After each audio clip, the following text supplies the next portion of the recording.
Right. So, are you worried about the coronavirus? Like, do you think it's a serious threat? Like, are we actually gonna? Is it going to be the next flu pandemic, whatever it was years ago, and it wipes out millions of people? Um, I wouldn't say I'm worried about it. I'm definitely I'm definitely thinking about it. I'm aware of it. I'm considering it, but I'm not panicking about it. Considering the flu, should I get it or not? Well, but yeah, well, considering in the sense that I have children, I have a young daughter. She's 11 weeks old, and she has some issues that we need to consider with anything sort of viral or chesty related.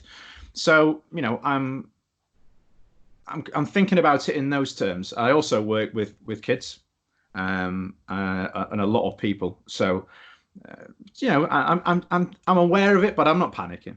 I Do you don't. think that children are more likely to spread it to adults as opposed to going on the London Tube with adults because their immune is weak, so they're more likely to get it in the first place? Um, I, I wouldn't even claim to be an expert in these things to even be able to comment on that. Um, I wouldn't say.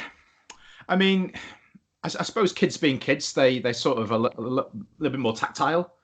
They'll stick their fingers in their mouth and in their noses and they'll touch everything. That's just what kids do. But I know plenty of adults like that as well. So you know. So I actually think that humans won't be around in 2160. We'll be extinct, and I'll tell you for some of the reasons why. Okay. Without flu jabs, we probably wouldn't be here anyway over time. So we'll have too much flu.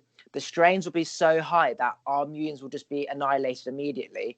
Not only that, but because how everything is all connected anyway, we're getting access to like flus from other countries that we wouldn't have ever known about going back in the day when we didn't have planes and boats and stuff like that. So the flu is going to end up taking over everything and everyone. Not only that, but antibiotics, for example, we're becoming used to it. Our body's used to antibiotics. So we're not going to respond to antibiotics to kill off a flu or disease or whatever.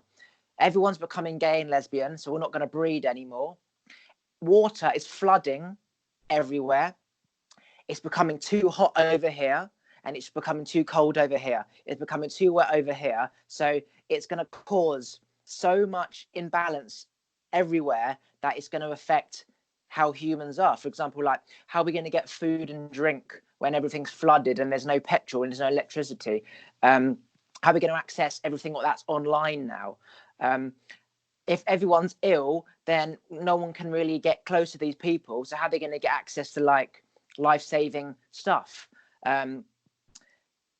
That's just three things which is a massive issue to humanity as a race itself. We've got a bit of time, but when you think about it, how quickly the flu can wipe everyone out, how this fucks everyone, like weather, how we're all dependent on just like someone coming to rescue us. And like everyone's becoming, gay and lesbian anymore. So we're not breeding as much as we used to. So you could say, oh, populations, we need to stop breeding. Yeah, if you look at it in terms of like statistics, maybe so. But in terms of reality, it's not going to really do anything. But if we do start to not breed as much, then that generation, which would normally produce like, say, 1 million people, it will slowly start to reduce. And then when we are grandparents, our kids, they just want to be free and trans and fucking binary and stuff, that they won't produce. And then all of a sudden it's just like there's no generation. There's just no generation. So we're doing a massive full circle where we've just been breeding like fucking monkeys, like shagging everything, and we're going around in a circle where everything's changing. And that's just like on the not breeding side of things. As I said, the flu, like we don't realize how lucky we are. Like we say, like people say you shouldn't take the flu for whatever reason, but it's because of jabs that we've actually got this far. So we shouldn't knock jabs. Like I'm all about immune. I don't take medicine and stuff. But when you understand the flu and how we've technically only survived because of the flu jabs, I am for flu.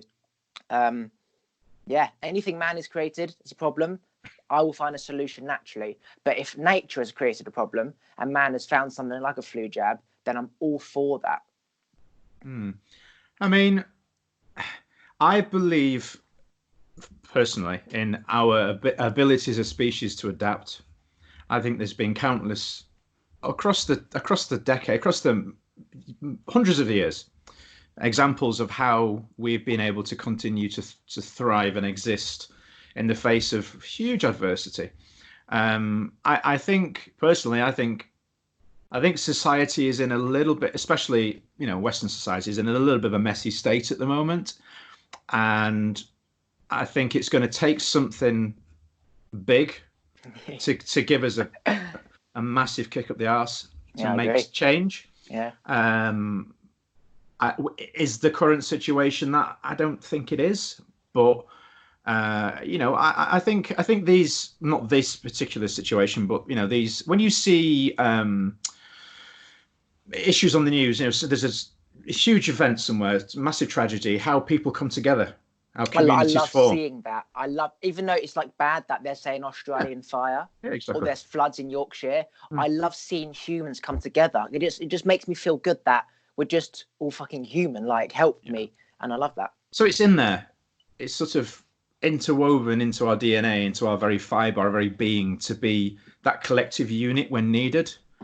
I know that day to day, some people can just be utter gits, but I think when the shit hits the fan, so to speak, I think it's just hardwired into us to be that collective group, to nominate a leader, a voice, they take charge, off we go and fix.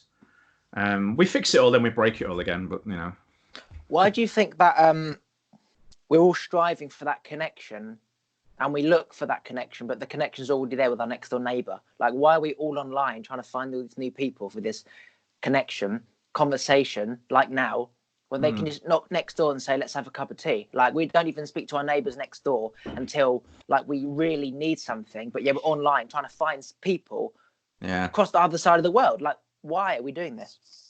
Because it suits somebody somewhere for us to be like this. I think that like anything, like even love, you seek out, but it was always there. Like, you're supposed to love yourself within, and then it will come to you. But we are seeking out, and we have to go within first. So not knocking on your next door neighbor for if they know a plumber, for example, and going straight to Facebook Marketplace, like trying to find a plumber. It's just like, you have to go close to home first. Like, you know what I mean? Yeah. Well, wow, we can get incredibly deep with this, I guess, couldn't you? But with this whole social media thing, yes, it's convenient, which is why we all like it. It's popular, which is why we all think we should like it. But there's somebody or a group of people somewhere, without getting all sort of into conspiracy theories and stuff, but it suits somebody or some group of people somewhere for us all to be very much hooked on and dependent on social media. I mean, you buy one of these things these days, and it's already pre-installed. It's like they want you to use it. Go and use it. You get your phone, and there it is. It's already there. It's already telling you connect to Facebook. Oh, and then give me your contacts too, so we can add them to Facebook. And obviously the other things, you got Twitter and Instagram, and it's growing all the time. And I'm not going to claim that I don't use it, because that's how I spoke to you. Exactly. I'm going to take it. Yeah. If you're using it for the right reasons, then it's good. But I don't know. I mean, are we becoming? What would happen tomorrow if social media disappeared? It would change everything. It would change every business. It would change every person, and we wouldn't know. We would probably start speaking to the voice in our head and become possessed. Some of us will end up finding the light, finding Jesus, without realizing he was always here. Eventually, you just become so bored in your house, you just go out for a walk, and you'll meet John just playing football on the path. And you just start playing football, and then you'll connect that way. I remember the days before social media, and it wasn't a bad place. I lived outdoors. Every second I was indoors, I wanted to be out, and I was going down the park, meeting people, playing football. I never wanted to be home, because it was always about, it wasn't even whether we were playing football or not. We were just out and speaking and talking nonsense. So yeah, we're all becoming autistic as well. Autistic meaning, what does an autistic person do? They're in their head. They can't socialize. They've not got any confidence. They're smart because it's in their head, but they can't you look on the tube these days when I'm in London, everyone's going to become the autistic mindset of not being able to even look anybody in the eye like an autistic person can't do. And that is where it's all kind of going as well. Becoming the mindset of an autistic person. Could you imagine if they actually created a day where they switched off social media? They just switched it off, like a national day of no social media, and they just press a button and it all goes off, and everyone's forced to go outside and, you know, see things and do things. And if they did, the stock markets will plummet. Literally would plummet. They wouldn't know what to do with themselves. They just lose half their revenue just like that. They'll be praying to God that, you know, somebody turns it back on. But all right. Well, where does it go next then? What's the next stage for social media, or will it become something completely different? How will we be connected? Because at the minute we're connected through mobile devices, which are becoming less about, that's the irony of these are becoming less about phone calls and more about everything else. Whereas they were originally devised to have communication with people through speaking to them. Whereas now it's this. So everything will be on a digital platform that can be controlled by big companies for the purpose of profit, right? To the point where if you don't use your phone, nothing else will work. Lights won't work, TV won't work, you can't speak to your friends. You will basically be a monk in a forest, but in the middle of Yorkshire or the middle of London. If you don't go on your phone to text your mate who sat next to you, you won't be speaking to anyone, because they'll always be speaking to their mate on their phone who sat next to them. So you now have a choice. Do I fit into this pattern, or do I become so isolated in terms of living the monk lifestyle where there's just you, trees, and a few ants and a banana? Yeah, because the alternative is every single thing is on this device, and everything is going that way. And what will happen is it will go down that way where everything is on our phone, that we're like, rather than working at a computer, or it will be like we're working on a phone 24/7. So like it's work and then home. It'll be work phone, home phone, to the point where the human brain will just become so, it'll be like a big bang in the sky. Too much energy will come together. There'll be an explosion. Humans will just get so much anger that their fucking app freezes, or the Wi-Fi is disconnected, or the person dumped her, and they'll literally throw the phone against the wall. Okay, they will realize I've not got enough money to go buy a new phone. I've not got insurance, to the point where they will just be so angry that they just will surrender themselves, and they won't be like angry about how they can't get a phone for a few weeks, because they would have reached this like limit of anger inside them that they don't care anymore. Yeah, the phone's fucked. I don't care anymore. And then that period of time when they've not got a phone will be the period of time where they would have, for the first time, not used their phone for even a day, right? It will probably be a month until they can save up a fucking grand for a phone, yeah? But they will have not used their phone for a few days, which they've never done before, that it'll feel so good and so freeing, and they'll feel so happy that they won't want to go on the phone. And then eventually everyone will start doing the same thing. Everyone will eventually come off their phones, okay? Businesses will start to go down. Humans will start to interact again, because everything comes back around, like the stock market, all comes back around, the weather. And then that's where the society resets again. It's almost like a wildfire, burns all the trees down, and then all that mush creates new sprouts and new trees. And that is what will happen. It's interesting. We will end up becoming starved of our own fruit, and just want. But do you not feel that there's the possibility that they'll stop being this disconnected from us physical thing that we can put down? Because they're gonna have to go somewhere else. They're not. I mean, obviously we started with computers and laptops, and then eventually it's gone into here. But is it not going to go from here into here, into here? You know, are they going to start? Is it? You know, I know it's a scary route to go down, but you know, it's even in my watch now. You know, is it going to start getting even smaller? Are we going to be wearing it in jewelry? Is it going to be implanted? Is it?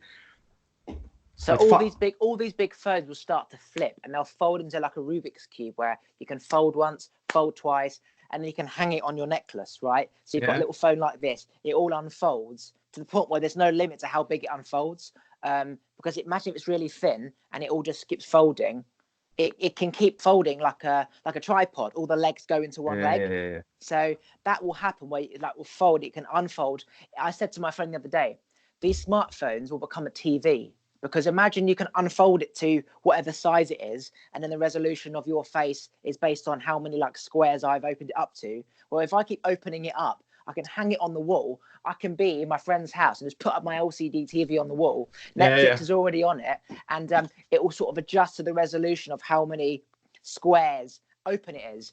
And that could be a little block, which will hang here. It could be flat, it can go in your pocket. It could be long, so it can go in your van. It can be like, Tetris, where you can do that, or you can do that, or you can do that. But yeah, eventually we'll have, like, for example, chips in our ear that's automatically connected to the phone, where we don't need like earphones or Bluetooth or whatever. It's just a chip which picks up the signals, which is sound, like how we hear anyway. But it'll just be like planted in our ear, like a dog getting chipped, but it'll be in our ear. The same with, like, for example, contact lenses. We see out contact lenses, but the contact lens will be like the screen on a phone. So when you look through like your 3D goggles, or you got your AR goggles, whatever. Well, it'll be like a pair of glasses, but rather than glasses, it will be contact lenses. So that lens will be digital, and it will be on our eye, and we can see everything on our phone, like the Matrix years ago. You're looking out, but you've got, like, this is Dave, he's from Thailand, he's this height, he's this tall, he's wanted for a murder in China. This is a noodle, like AR. You'll be like, this is a noodle, this is a chair. Do you want to buy it on Amazon? And you can focus on the thing, and it'll go to Amazon, literally just like the Matrix. That is where it will go. Almost like a Telsa. You're driving on the road, but the sat nav is in the screen. So rather than looking there saying turn left, you'll see like this, your normal screen, but it's like a digital thing where you can see where to go, or there's an accident ahead, or there's a pub here. That is where it will go. I don't even know if Tesla do it. Maybe I just made that up, but yeah, probably. But wow, you mentioned the Matrix. What if we're already in there though? So again, like everything that exists is because of man, and the Matrix film is based on man. It was just a man 50 years ago. So everything, the Matrix concept of you living in your own reality, well, that's just humans evolving and creating and manifesting. Yeah. So yeah, it is the Matrix, but not how people think. It's like Matrix is a film based on somebody thinking about the future, which is now. It's crazy though when you think about consciousness and how it is. It's like I'm living in my own reality, and what if this is all in my head and none of it exists? It's just, if you think about it too much, sometimes it can seriously make your brain hurt. Like consciousness and what it is and how it works and how are we interacting? Are we interacting? Is this real? Is it not real? Does it exist? Again, when people say that, it's like, just live your life, be happy. Don't complicate something like chicken or the egg. Who made the chicken or the egg? Who gives a fuck what was made first? Okay, it's just like go to the pub with your mates. Like stuff like that. There's never-ending questions. It's like, because it's created by a question, there's always going to be another question. So there's no answer. So people say that, I can understand it, but it's like the more you think about it, there's always going to be what if, and just you'll end up being possessed. Like spend fucking an hour in your head working out that shit. You're like, fuck, what have I just done? And my neurons are just been firing up. It's like I haven't gone anywhere. I'm still here. Deep thinking Monday, that's what it is. Yeah. Not enough sleep and too much coffee.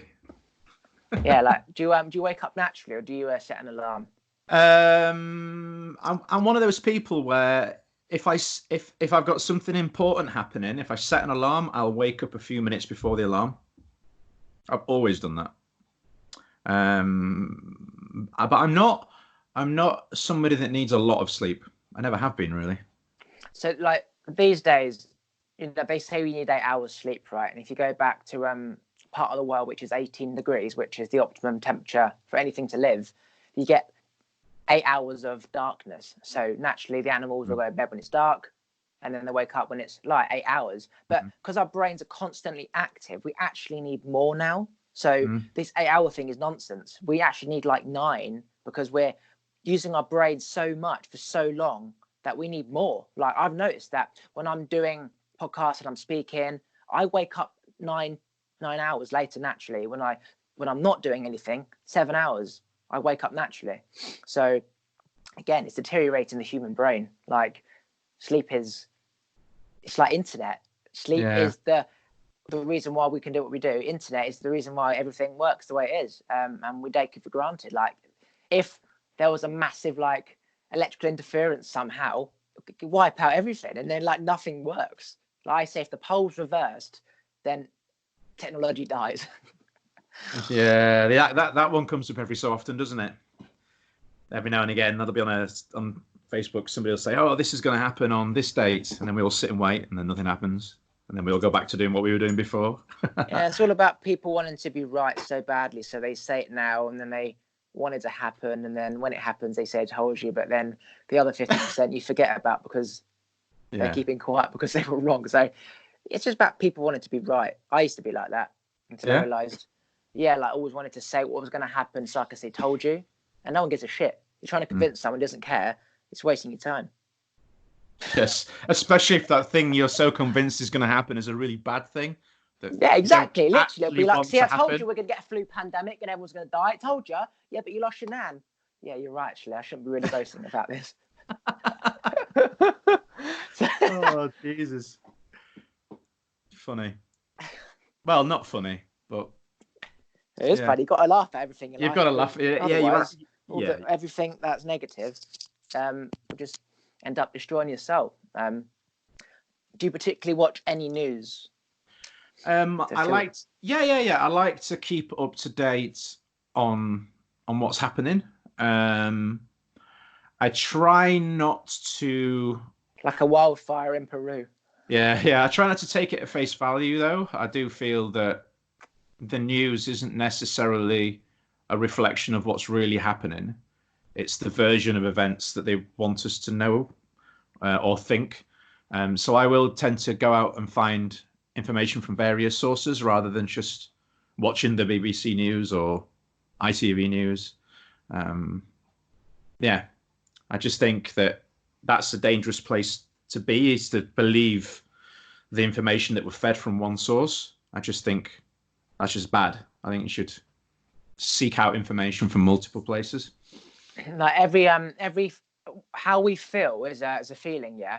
And so we have to do things that match that feeling. So the more we watch the news, the more negative we become, the more we need that feeling of negative energy. Now, it's not that it's right or wrong. It's just that that's what your body's used to. So you keep watching the news to give that negative feeling back, to the point where you're down your pub with your friends having fun, which you do once a week. But 6 times out of that week, you're watching the news. So that negative feeling is going to dominate your body to the point where you literally are coming home to watch the news and you're not with your friends down the pub, because that feeling is so foreign to your body of being happy versus this negative suppression of everything's fucking disastrous, that you seek that feeling. And that's science, which like no one knows. It's not like the news are trying to purposely do this. It is that supply and demand. If people want to watch the news, you supply it. But they've not understood the science point of view, which is what you focus on, how you feel becomes like your body's default feeling. And you just focus more on this toxic and bullshit on the news to the point where you get disease and you die. Interesting. I mean, I don't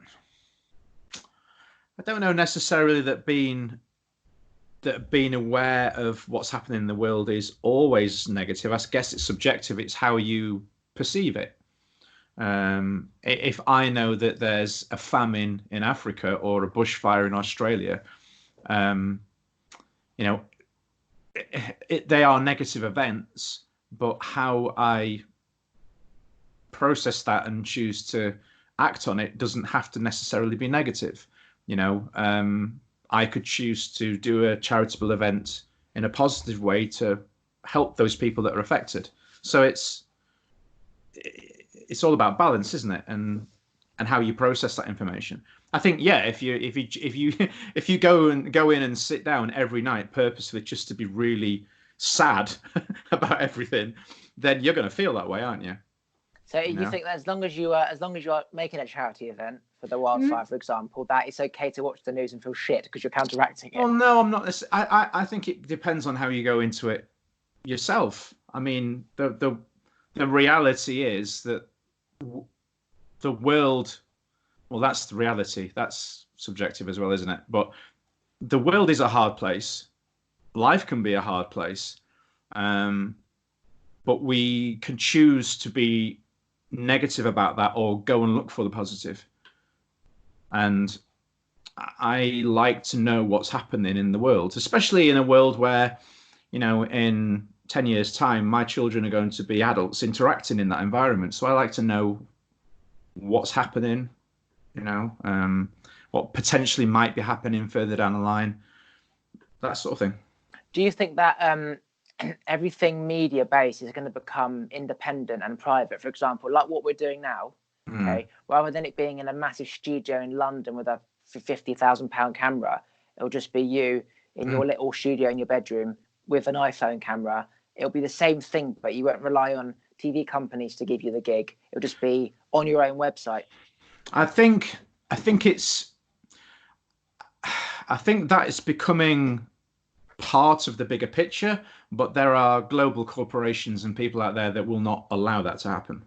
They would rather pull the internet and go back to printing papers than allow that to happen. In terms of our country, for example, you were saying about other countries, like they'll just ban it completely. Oh, even here. Well, yeah, I mean, I don't know what the percentage is, and the stats are probably available online, but what percentage of people still pay a TV license? Because we're told we have to. Or we feel something bad will happen if we don't. And that's fed straight back into the BBC corporation, which are then they're able to use it however they want to use it.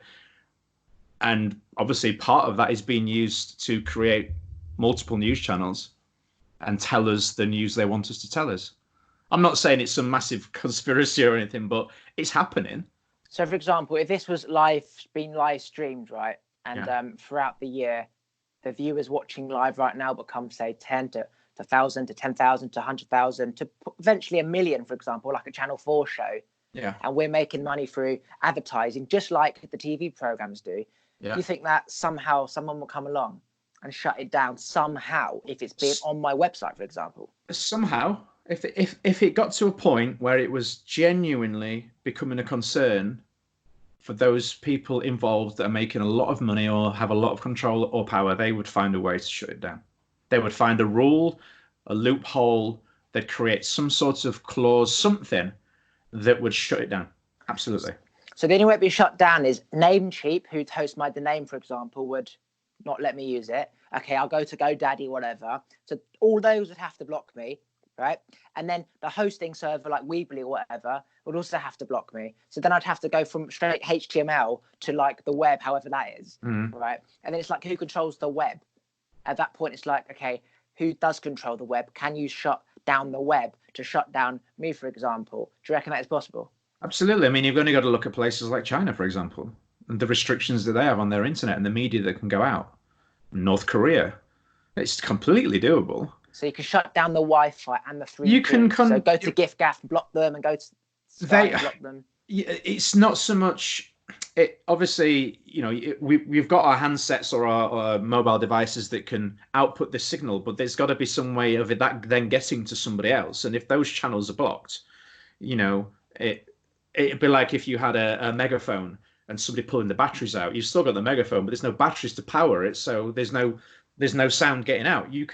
You can upload your video, but if it's not getting pushed out to anybody, like, for example, on my Facebook last year for my podcast, ironically, some nice individual decided to report one of my posts as spam that wasn't actually spam, and Facebook restricted my account for 3 months. And part of what happened with those restrictions was they switched off my reach. So every time I put a post out, nobody saw it unless they clicked on my profile. Like that. So that's the thing. With depending on these people, where, as you said, they can make a clause just for the sake of why the fuck not. They can literally just do it because it's like when you sign up to like Siri, when you set up a new iPhone, it says, do you allow dictation to improve your dictation? Yes, but if you read in the clause, it says we also might listen to send adverts to Google and Amazon to benefit your browsing choices, aka we'll take your data. And then, so yeah, if you don't agree to that, you can't use it. So now we're becoming dependent on everything Facebook and Google that you have to sacrifice something to gain the other.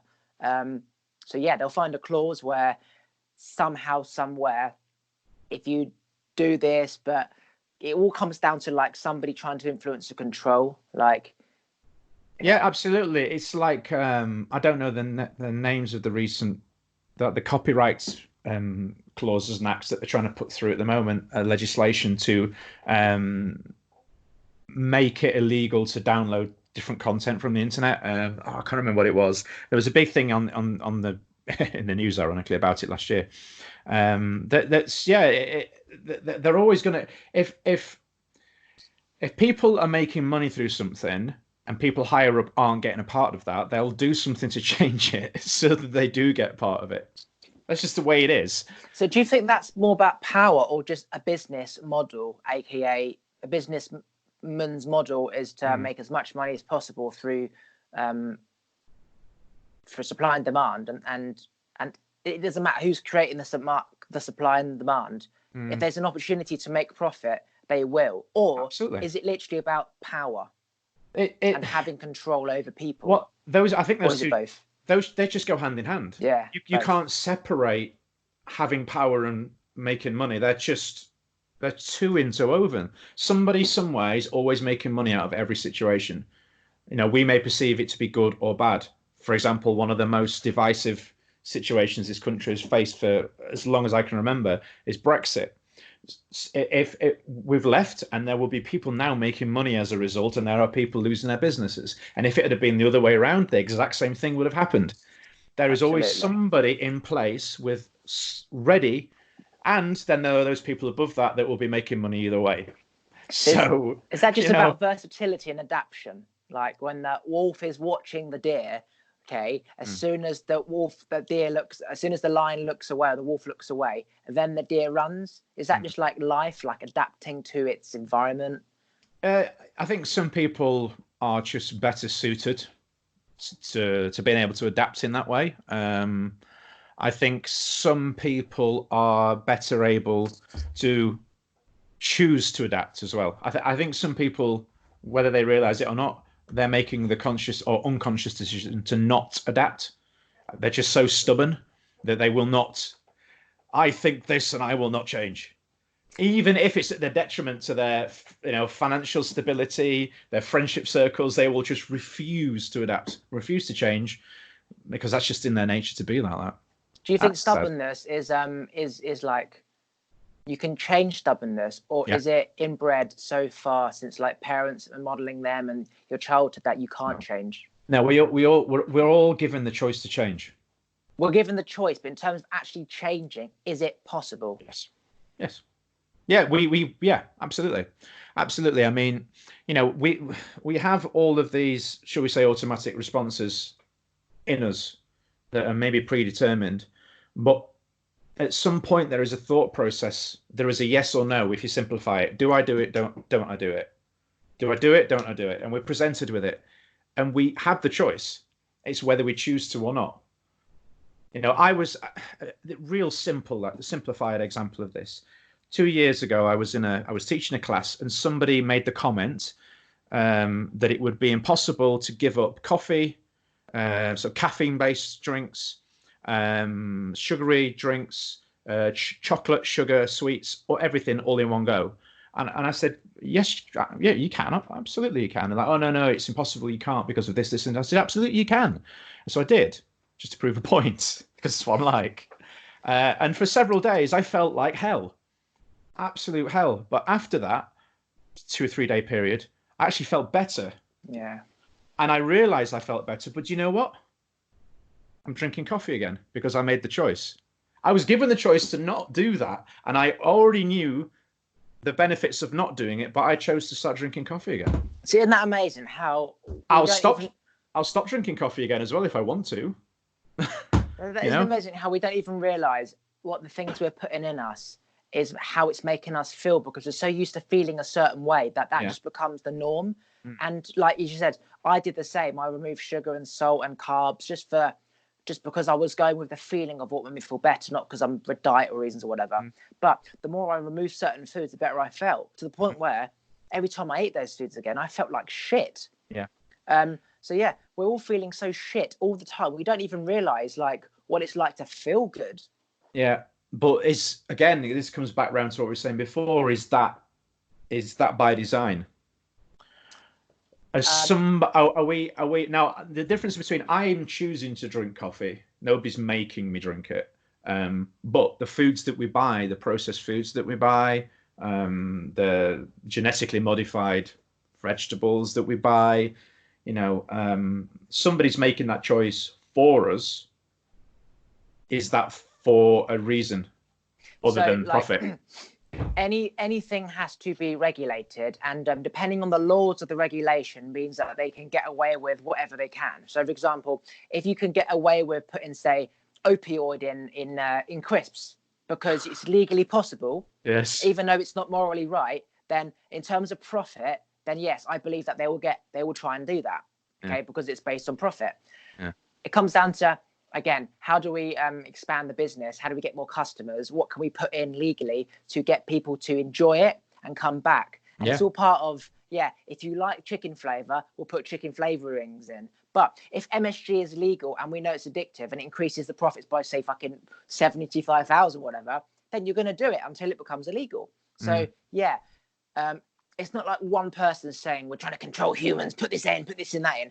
It's not that, but that does exist, of course. But it's not like everyone's in the Illuminati who's got money. There's some people who are clearly not, some people who think they are, but it doesn't exist, and some people who actually think they are. It's not like, so there will be, for example, some fast food chicken shops on the high street, which John's just set up, and he's probably injecting his chicken with whatever because it means his customers come back. But that's because he's getting away with it. So it is happening, but really it just comes down to how can we get more money through sales, and if this is getting more sales, then customers are happy, businesses are happy, and until someone's complaining, then get away with it. If you look at any newsagents supermarket shelves 10 years ago, and you go to the drinks counter, you'd have your Coca-Colas and your Fantas and your Lilts and whatever else and your water, and now 2/3 of it's taken up with energy drinks, literally, of every shape, size, flavor.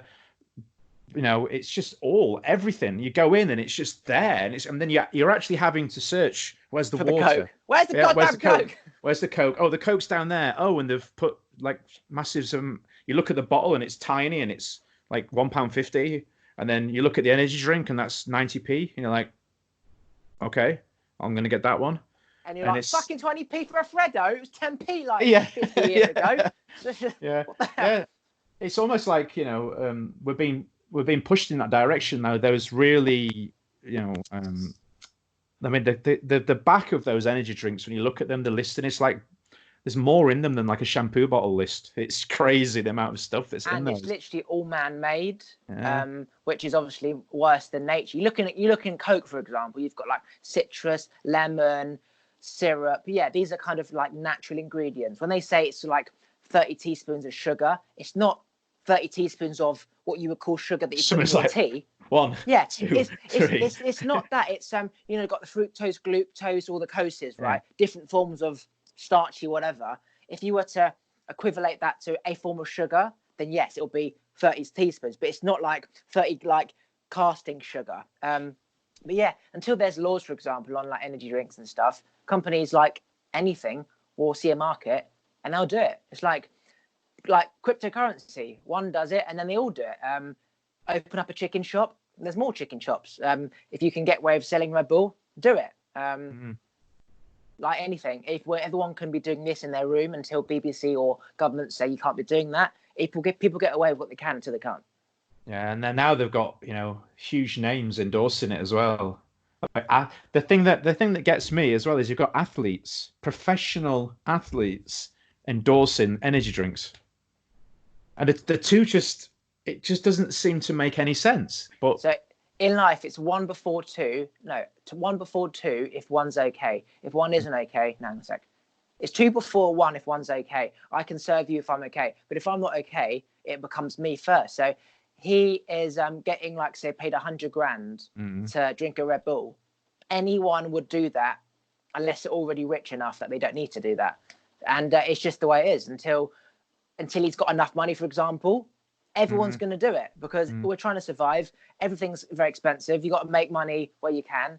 And again, it's one before two. If one, Yeah. You can understand. Like I'd do. I'm sure you'd do 100 grand just to, it's wrong, and you wouldn't want your kids to drink it, but the kids won't be here if you've not got any money to pay for the bills. So it all comes down to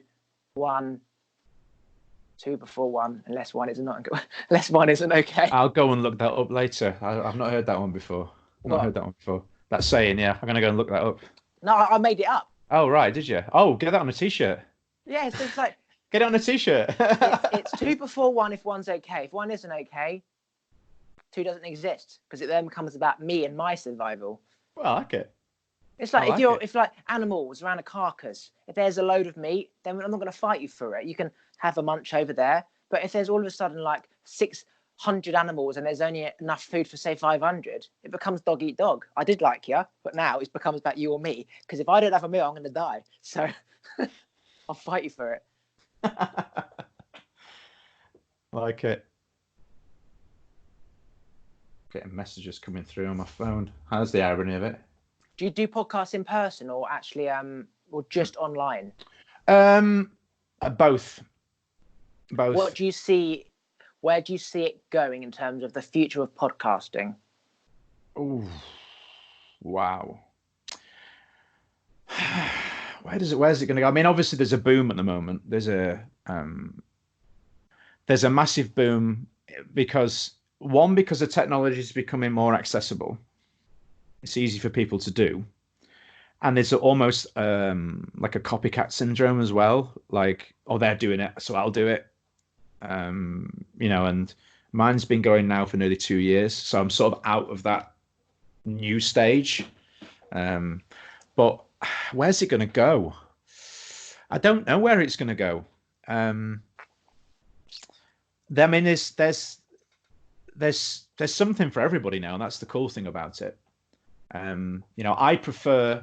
I personally prefer listening to either podcasts or talk radio in the car. I don't really listen to music in the car too much. And of the music that I do listen to, it's all my own playlists that I create, rather than actually listening to what somebody else is choosing to push out my speakers. So, what platforms do you use to put your podcast on, like Anchor or Libsyn?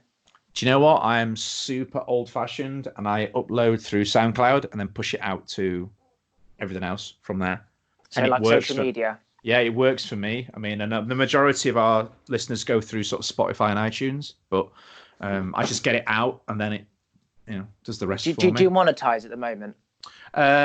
Only in the sense that we have sponsors. So we've got sponsors on there, but there's nothing else going on now. I do it as a serious hobby. I'm not sort of doing it for any other reason. So yeah. What do you like? Do you listen to Joe Rogan? Yeah. Not all the time, but every so often I will turn it on and I'll listen to it, and yeah. What do you like about Joe Rogan as opposed to Tom Bilyeu? Do you know who Tom Bilyeu is? And I'm aware of him. I don't listen to a lot of the stuff. So rather than like an interview type relationship where he's asking the questions, right? Yeah. Whereas Joe just talks. What do you like about Joe as opposed to other podcasters that you watch? He's a very straight talker, isn't he? It won't skirt around the question or the topic. He'll go in for the topic. Like just say it, talk about it. And I like that rawness, that honesty of it, because that it allows you to learn a little bit more about the person as opposed to the projection that they're putting out of who they are. I like that. The connections there. It's like it feels like you're listening to No, it doesn't feel like you're listening to somebody's conversation. It kind of feels like you're there in the conversation as opposed to listening to a list of interview questions. Yeah, everything's so scripted. This is one of the reasons why I don't want to edit anything, because no one sees raw, genuine, authentic human material. Like nobody hears what humans are like when they're at home or down the pub, because no one's speaking for any longer than 10 minutes. Or when like the postman comes to the door, you become this different person. Yeah. And like nothing. And we realize we're all the same. We all speak the same. We all want the same. But yet there's no like, it doesn't exist. Like it's just all fake and fitted to what people think people want to see. And actually we all seek the same thing, which is just genuine, Yeah. human authenticity. Yeah, and it's becoming more difficult as well because there's a lot more expectation for us to all live a perfect life now, and we project this perfect life on our Instagram accounts and on our Facebook accounts of, well, those we don't have to obviously, but a lot of people do, and you'll see these happy smiley faces on Facebook, and in reality they're curled up in a ball in the corner of their room, 2 minutes before they've done a happy smiley, selfie with their cat, and then they've put their phone down and they're in the corner of the room crying to themselves. It's obviously like it's up to parents to nurture children, right? But then obviously society dictates half of what the parents are trying to do. So, for example, social media, if the person can use it at say 13, would you allow your kids to use it at 13 because the app allows you to, or would you wait until they're 18, or is that too far? Can they be 16, or do you talk to them about like educate them like this is right, this is wrong? I'm not going to say don't do it because you're going to do it anyway, but how do you think that it's going to happen? Because these days kids want everything, and it's just like I think it's down to the parent to have that conversation with their kids and so educate, not control. Yeah, that's the way it should be, really. I mean, my eldest son is 11, so he's at that age now where he's very inquisitive and he wants to know and he wants to go and find out things. And I remember being 11 and the things that I did. So I know what well, I don't know for sure, but I have an idea of, what level of inquisitiveness he's going to have. So he's going to want to go out and find things. And if his friends are doing things, then he's going to go and do what they're doing, the same as I did. So I think that with this knowledge is power to a point, I don't want to say, no, don't use social media, it's bad, because then he'll go and use it. So if I can teach him the pitfalls of using it and what to avoid and what to look for and be careful, it's a little bit like, there's a park across the road and there's a very dangerous main road in between the park. Do I not allow him to go and play in the park because of the dangerous road? Or do I teach him how to correctly and safely cross the road? Yeah, like when I go for dog walks, for example, down the park, there's like, say, 10, 11-year-olds just playing football. The mouth on them, that what they're saying, they're talking about sex, swearing. They're like, it's like, I can't even believe what I'm hearing. And then their parents come along. And then you see the side that they're only the parents see. Yeah. And it's like anything in life, it has an other life that you don't know about. We did, our grandparents did. But it's fascinating to see this image around the parents under their control. And when they're not there, what actually happens. And it's quite fascinating to see that parents really have no idea they don't see that side unless you have a spy camera. You don't see that side. And if they did, they would be shocked. But it's part of life. That is fascinating because you realize that we all we can really do is just give knowledge because people are going to do what they're going to do anyway. And you can't stop anyone. You can only educate, and you can't really make them listen or not. All you can really do is educate. That's an interesting one, and that's been, with society, in my opinion, that's been something that's been progressive over a long period of time, over say 20, 25 years, how things have slowly changed.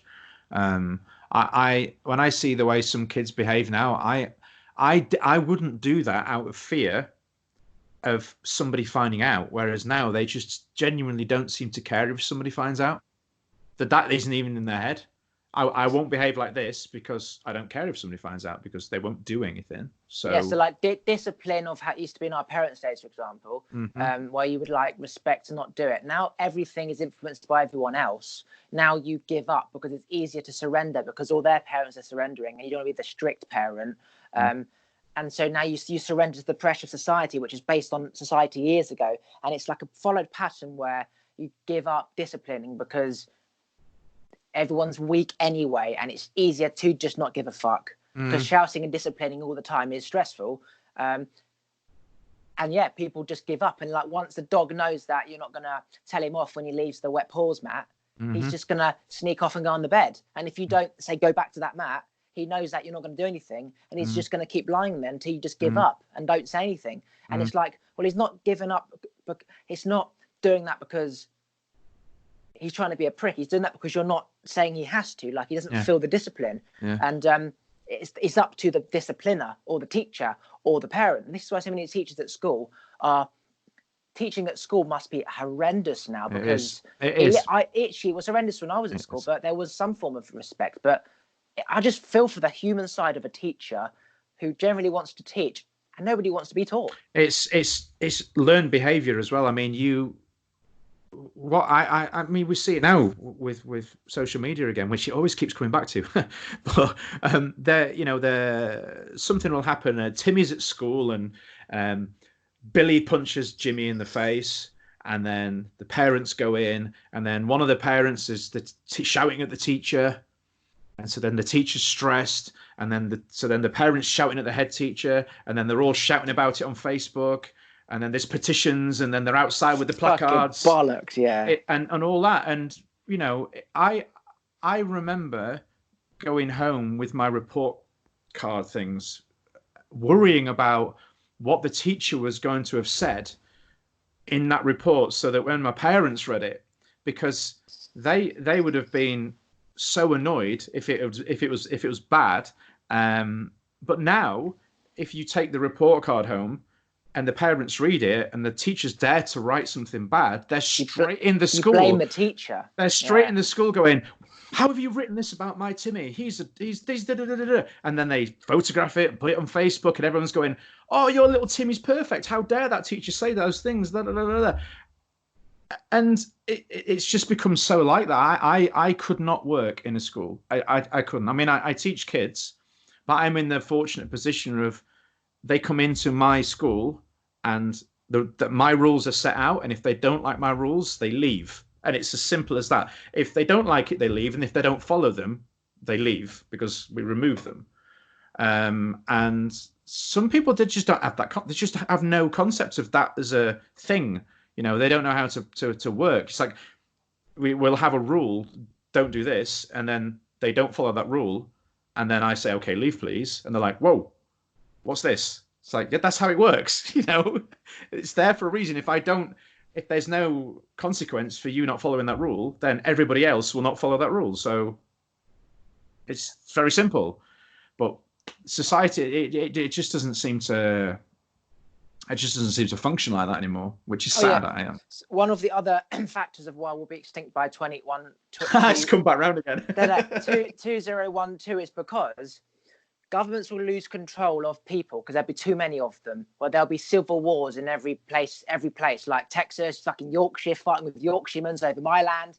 Governments won't be able to keep up with the management and control of humanity, where there'll be so many civil wars and deaths that population will just reduce by half or whatever, and then it will just start again. Like it's just, that's just, you go up in history. One tribe becomes 2, 3, 4, 5, 6, and then you meet another tribe, and then you fight, and then you're back to just one tribe. Apart from now, it's like millions in the tribe fighting with other countries. But rather than like global fights, it'll be like civil fights, civil wars of, like, as I said, just local people arguing over stuff. Like, my fence was disapproved by the council, and you think you can put your fence up, and then everyone else will get involved, and civil wars. Local civil wars, just because policing, like, think about how many Yorkshire police are there, probably not even 200, and how many people are there, I don't know, like 30,000, I don't know, but there's going to become a point where police can't manage and put themselves at risk, or we just have to fight ourselves. It's like, at what point do you leave the Australian wildfire because you actually might die yourself? We're already getting to that point, aren't we, though? I mean, you look at how many sort of vigilante Facebook groups are actually in existence now. They're so there. Many. Like, you go in America, there's like one for everything. Like, yeah, and I mean, I don't remember the last time I saw a police officer in my town. I'm actually having to think now, when did I last see one? I don't remember. You see the cars driving through, but I don't actually remember seeing one physically walking around or interacting with anybody.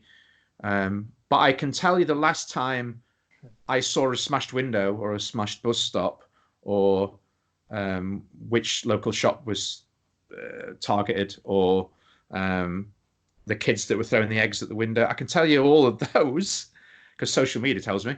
But yeah, they just aren't. The police, And to be fair, it shouldn't really be for them to go around mopping up the mess that society's created. We should be kind of Isn't doing that ourselves. Yeah, like we forget that even though we have a government to do things, like why can't you just pick up that litter? Why can't you there's certain things that we can do ourselves that actually would make us a lot happy because then the community can start doing stuff. But like police, for example, like us, we're human. They're in their police car. It's nice and warm on their phone playing Angry Birds. And when they get a serious call, like a stabbing, then they'll act. Whereas years ago, it'd be they're walking the streets, speaking to Norris, how's your day, John? I can't get to the top of my cupboard. Yeah, we'll get that down for you. And then you see police and then there's less crime. But yeah, it's like we're all part of the same problem of Everybody waits for somebody else to take care of it. There was an incident years ago, just around the corner from my house. Somebody had smashed a phone box when they still existed, and so the safety glass was just everywhere, all over the path, and it was the main walking route for a primary school. So the kids are inquisitive. They see the shiny glass, they pick it up, they cut themselves. And I was driving past and I could see this glass was everywhere. So I went home, I got a brush, I went round and I swept it up. And I'm not even joking.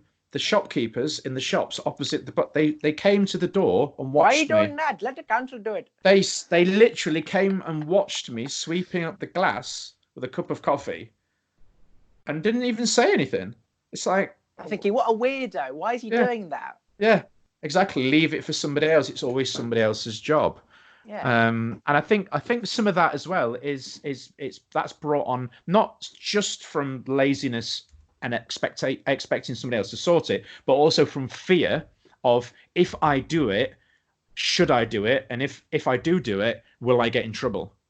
Yeah, or will I be judged? We're so scared of like the neighbor watching, and then like sorts it like, oh look, what, like we're so scared of like people judging what we're doing that we'd rather not do it. It's like when I see litter, I hear my dad in my mind saying, pick up the litter, just because that's what he would do. But then you don't want to be seen picking up the litter because it's like, why is he doing that? Or you do feel like this unknown pressure of like God looking down or whatever. So yeah, but once you grasp that feeling of, yes, they might be thinking, oh, that's a nice person, or why is he doing that? Again, you can't counteract negative and positive. It just is what it is. Do it because it makes you feel good. And people are simple things like that make us feel good, which is what we're losing out on. Like how you would feel doing that glass. You go back into the house and be like, oh, I feel really good about myself. Those kids aren't going to cut themselves anymore. But then we're becoming lazy. We're not doing anything, relying on everyone else. Tesco to bring the food, council to do it. Again, what's stopping you from clearing that glass? Yeah, now here's the flip thing with that, though. Here's the interesting thing about that. I genuinely, it's kind of how I am. I drove past it, I saw it, I thought, that's not great. I'll go and do what I can to tidy it. Whereas some people would go, look at that opportunity. Go home, get their shovel, get their tripod and their camera, go and set the camera up, sweep the glass, looking at the camera going, look at this great thing I'm doing. Put it on YouTube. Yeah. And it becomes less about the good thing that they're doing and more about getting the praise and the reward for doing the good thing. Yeah. Or it's like, look at you, council, not doing your fucking job again. Yeah. It's tax cuts, bullshit, policing. I shouldn't be after doing this. I'm like, mate, it happened 2 seconds ago. Yeah. For Christ's sake, there's a list of shit to do. I've got to cut the bushes down.